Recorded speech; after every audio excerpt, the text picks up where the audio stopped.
আচ্ছা, শেয়ার বাজারের নতুন এবং গুরুত্বপূর্ণ আপডেট নিয়ে এই ভিডিওটি। তো আপনারা জানেন যে শেয়ার বাজারে ব্যবসা করতে গেলে কিন্তু শেয়ার বাজার সম্পর্কিত যে গুরুত্বপূর্ণ নিউজ, ডেটা, ইভেন্টগুলো থাকে সেগুলোকে নিয়ে কিন্তু আপডেটেড থাকতেই হয়। আর এই চ্যানেলে সেই ধরনের ভিডিও আপডেট দেওয়া হয়। তো যাই হোক, আজকে যে ডেটে ভিডিওটা হচ্ছে 1/8/2024। তো আপনারা জানেন যে বর্তমানে কোয়ার্টার 1-এ ফিনান্সিয়াল রেজাল্ট চলছে। তো আজকের ডেটে কিন্তু বড় বড় কোম্পানির ফিনান্সিয়াল রেজাল্ট বেরিয়েছে। তো প্রত্যেকটি কোম্পানির ফিনান্সিয়াল রেজাল্ট আপডেট দেওয়া সম্ভব নয়। একদিনে 50-60টা এরকমও তার চেয়েও বেশি ফিনান্সিয়াল রেজাল্ট বেরোয়। তো তারই মধ্যে যে ইম্পর্টেন্ট পপুলার স্টকগুলো রয়েছে মার্কেটে, তাদের ফিনান্সিয়াল রেজাল্টের আপডেট প্রতিনিয়ত দেওয়ার চেষ্টা করা হয় এই চ্যানেলে। কারণ আমাদের মতো রিটেল ইনভেস্টারদের কাছে কিন্তু এটাই আর কি মূল অস্ত্র বলা যায়, যে কোনো কোম্পানির বিজনেসকে বোঝার জন্য বা বিজনেসে গ্রোথ রয়েছে কিনা, ডিক্লাইন হচ্ছে, সেগুলো জানার জন্য। তো আজকের ভিডিওতে আর কি মার্কেটের ভীষণ ইম্পর্টেন্ট এবং ভীষণ পপুলার একটা স্টক, যেটা সকলেই জানে আর কি, এবং ইদানিং দুর্দান্ত পারফরমেন্সের মধ্যে রয়েছে টাটা গ্রুপের যে কোম্পানি টাটা মোটর, সবচেয়ে পপুলার কোম্পানি টাটা গ্রুপে। তো তার যে ফিনান্সিয়াল রেজাল্টটা কেমন হলো সেটা দেখে নেব, এবং তার পরিপ্রেক্ষিতে মার্কেটে কীরকম রিয়াকশন হতে পারে সেটাও একটা ধারণা দেওয়া যাবে। আর তার মধ্যে মার্কেট কী ধরনের এস্টিমেট করেছিল, মানে প্রত্যেকটা কোম্পানির ক্ষেত্রে কিন্তু মার্কেট আগেভাবে একটা এস্টিমেট করে নেয়, একটা ধারণা করে নেয় যে এই কোম্পানির এতটা রেভিনিউ আসতে পারে, এতটা প্রফিট আসতে পারে। তো অনেক সময় দেখবেন যে একটা কোম্পানি খারাপ রেজাল্ট করলো, পারফরমেন্স খারাপ করলো, কিন্তু তা সত্ত্বেও পজিটিভিটি দেখালো মার্কেটে, তার শেয়ার দরে কিন্তু পজিটিভিটি থাকে। তার কারণ হচ্ছে মার্কেট যেটা এস্টিমেট করে নেয় আর কি, সেটা যদি অ্যাচিভ করে ফেলে তবে কিন্তু সেটা ভালো রকমই পারফরমেন্স দেয়। আবার কোনো কোম্পানি ভালো রেজাল্ট করা সত্ত্বেও কিন্তু মার্কেটের এস্টিমেট যদি অ্যাচিভ করতে না পারে আর কি, যে অ্যানালিস্টে যেটা আর কি ধারণা করে নেয় সেটা অ্যাচিভ করতে না পারলে আবার কারেকশনও হয়, এরকম হয় আর কি। তো একটা ফিনান্সিয়াল রেজাল্টের পরিপ্রেক্ষিতে একটা স্টককে বিবেচনা করাটা যারা বিশেষ করে লং টার্ম ইনভেস্টমেন্টের ক্ষেত্রে আর কি ভাবেন আর কি, তো সেটা তো অবশ্যই নয়। কিন্তু শর্ট টার্মের ক্ষেত্রে যারা শর্ট টার্মে কেনাবেচা করেন তাদের জন্য এই যে ফিনান্সিয়াল রেজাল্টগুলোর জন্যই কিন্তু অনেক সময় তারা দাও খেলে আর কি। তো যাই হোক, এই ভিডিওতে টাটা মোটরের যে ফিনান্সিয়াল রেজাল্টটা একটু ডিটেলসেই দেখে নেব। মানে অন্যান্য ভিডিওতে একসাথে 4-5টা কোম্পানির ফিনান্সিয়াল রেজাল্ট দেখে নেওয়া হয়, তো এটা একটা ভীষণ পপুলার স্টক, ইম্পর্টেন্ট স্টক। তো এই কোম্পানিটি একটু ডিটেলসে দেখে নেব। তো চলে আসি তার যে ফিনান্সিয়াল রেজাল্টটাতে।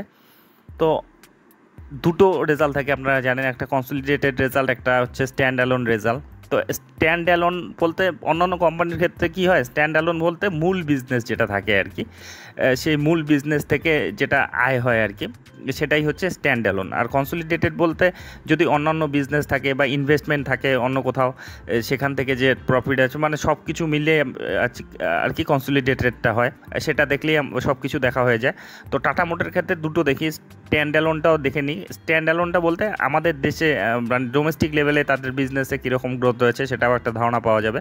তারপরে কনসলিডেটেডটা দেখে নেব, যেটা ওভারঅল গোটা ইন্টারন্যাশনালি যাদের যা বিজনেস রয়েছে টোটাল বিজনেসটা তাদের ওভারভিউ পাওয়া যাবে। তো প্রথমে স্ট্যান্ড অ্যালোনটা দেখে নিই। তো হিসাবগুলো কোটিতেই রয়েছে, খুব সংক্ষেপে দেখে নেব। তো এই কোম্পানির যেটা স্ট্যান্ড অ্যালোন তাদের ইনকাম হয়েছে, দেখুন টোটাল ইনকাম 18,851 কোটি হয়েছে, যেটা আগের কোয়ার্টারে 20,385 ছিল। তো 20,385টা কোয়ার্টারলি কিন্তু 18,851 হয়েছে, সামান্য কিন্তু কমে গিয়েছে। আর ইয়ারলি যদি দেখেন 16,132 ছিল, 16,000টা 18,800, প্রায় 19,000-এর কাছাকাছি হয়ে গিয়েছে। তো ইয়ারলি কিন্তু ভালো রকমের গ্রোথ রয়েছে, কিন্তু কোয়ার্টারলি কিন্তু সামান্য তাদের নিচে নেমেছে, দেখুন 20,000টা 18,000 হয়েছে। তো যাই হোক, এই ইনকাম করতে গিয়ে তাদের কেমন এক্সপেন্স হয়েছে সেটাও দেখুন। তো এই কোয়ার্টারে তাদের যেটা এক্সপেন্স হয়েছে 15,000 কোটি, 15,700 কোটি, যেটা আগের কোয়ার্টারে ছিল 18,700 কোটি। আগের কোয়ার্টারে একটু বিজনেস বেশি, তো খরচাও বেশি হয়েছে 18,700। তো কোয়ার্টারলি তাদের খরচাও কমেছে। আর ঠিক এক বছর আগে ছিল 15,462 কোটি, মানে সেখান থেকে কিন্তু কিছুটা বেড়েছে, মানে কোয়ার্টারলি খরচা কমেছে, ইয়ারলি কিন্তু খরচা বেড়েছে। তো এখন এই ইনকাম থেকে এক্সপেন্সটা বাদ দিলে যেটা থাকে প্রফিট বা লস, তো অবশ্যই প্রফিটেই রয়েছে। তো এই কোয়ার্টারে তাদের যেটা প্রফিট হয়েছে, এটা পিবিটি, প্রফিট বিফোর ট্যাক্স অ্যাডজাস্টমেন্টের আগে, সেটা হচ্ছে 3,000 কোটি, যেটা আগের কোয়ার্টারে ছিল 1,500 কোটি, আর ঠিক এক বছর আগে ছিল মাত্র 22 কোটি। তো আপনারা জানেন যে এই টাটা মোটর কিন্তু বহুত দিন ধরে নেগেটিভে চলছিল আর কি, লসে চলছিল, মানে কয়েক কোয়ার্টার ধরে, গত 4-5 কোয়ার্টার ধরে কিন্তু প্রফিটে ফিরে এসেছে, এবং ইদানিং কনসিস্টেন্টলি প্রফিট দেখাচ্ছে এবং প্রফিটে গ্রোথ দেখাচ্ছে। দেখুন এক বছর আগে 22 কোটি ছিল, জুন যে যে 2023-এ তখন 22 কোটি ছিল, এখন 3000 কোটি। তো 15,000 কোটি আগের কোয়ার্টারে ছিল, সেখান থেকেও কিন্তু গ্রোথ এসেছে প্রফিট বিফোর ট্যাক্স যেটা। আচ্ছা, এখন যদি প্রফিট আফটার ট্যাক্সটা দেখেন, দেখুন 2190 কোটি, যেটা এই কোয়ার্টারে, যেটা আগের কোয়ার্টারে ছিল 2126 কোটি। তো 2126টা 2190 হয়েছে, মানে ফ্ল্যাটিশ সামান্য কিন্তু উপরে রয়েছে, মানে আগের কোয়ার্টারের চেয়ে ইমপ্রুভমেন্ট করেছে। আর এক বছর আগে যেটা ছিল নেগেটিভে ছিল, 64 কোটি লস করেছিল, সেখান থেকে কিন্তু পজিটিভে রয়েছে, মানে সেই হিসাবে দেখলে কিন্তু দুর্দান্ত আর কি রয়েছে গত বছরের তুলনায়। আর কোয়ার্টারলি একটা জিনিস যদি আপনি লক্ষ্য করে থাকেন, যে প্রফিট বিফোর ট্যাক্সে 1500 কোটি ছিল আগের কোয়ার্টারে, সেটা 3000 কোটি হয়েছে, প্রায় দ্বিগুণ হয়ে গিয়েছে। কিন্তু ট্যাক্স অ্যাডজাস্টমেন্টের পর এই পার্থক্যটা কিন্তু নেই, মানে প্রায় সমান সমান 2126 আর 2190। তার মূল কারণ হচ্ছে ট্যাক্স অ্যাডজাস্টমেন্ট। আপনি যদি দেখেন, এবার ট্যাক্স তো দিতে হয়, সেক্ষেত্রে 860 কোটি দিয়েছে, এবার 845 কোটি দিয়েছে। কিন্তু গত কোয়ার্টারে কী হয়েছে, তারা ট্যাক্স বলতে গেলে রিটার্ন পেয়েছে, মানে সোজা কথা, এগুলো অনেক ক্রিটিক্যাল ব্যাপার থাকে। তো ট্যাক্স তারা রিটার্ন পেয়েছে, এটা ধরে নিন।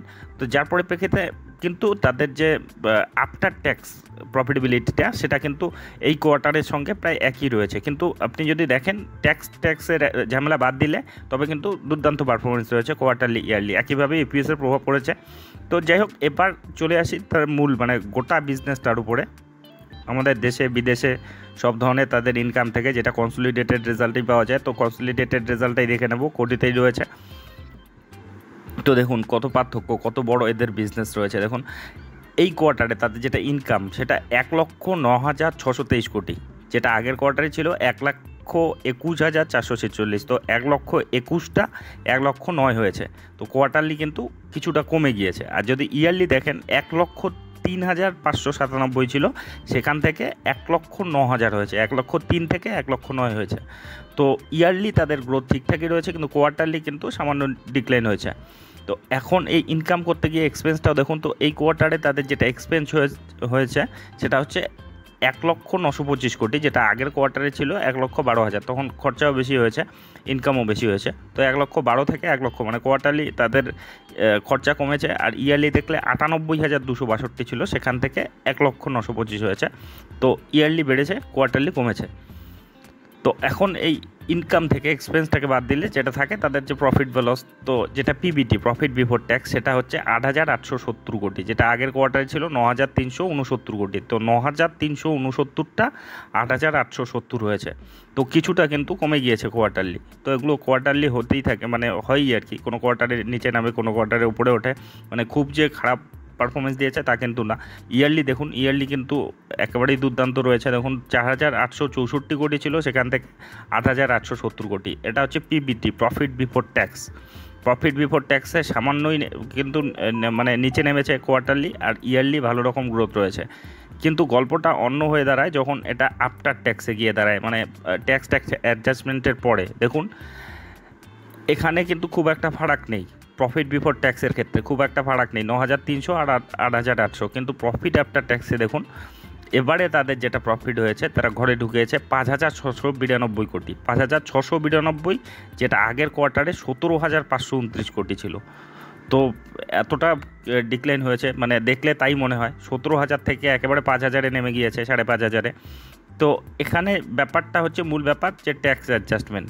তারা ট্যাক্স কিন্তু রিটার্ন পেয়েছে বা ফেরত পেয়েছে, সোজা কথায় বললে আর কি। এখানে অনেক ক্রিটিক্যাল ব্যাপার রয়েছে। তো যেখানে ট্যাক্স দিতে হয়েছে 2,000 কোটি, 3,000 কোটি, 1,000 কোটি এবারে, আর সে জায়গায় গত কোয়ার্টারে তারা ফেরত পেয়েছে। তো এগুলো প্রত্যেকবারে হয় না আর কি, এগুলো স্পেশাল কেসে। তো যদি আপনি পারফরমেন্স হিসেবে দেখেন, তাদের কিন্তু পারফরমেন্স ঠিকঠাকই রয়েছে। দেখুন এক বছর আগে ছিল 3,300 কোটি, সেটা 5,600 হয়েছে। আর প্রফিট বিফোর ট্যাক্স পর্যন্ত যদি আপনি দেখেন, সব কিছু কিন্তু ঠিকঠাকই রয়েছে।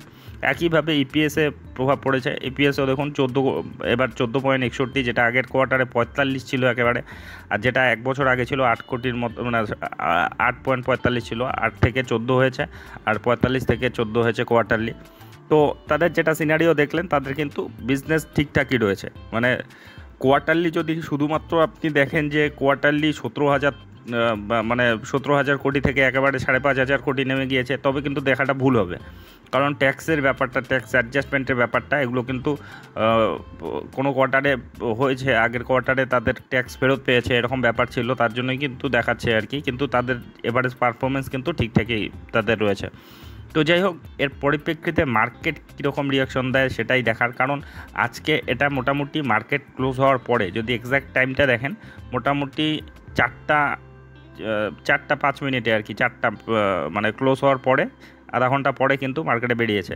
তো আজকের ডেটের যেটা রিয়াকশন ছিল, আজকে কিন্তু একটু নেগেটিভই ট্রেড করছিল আর কি।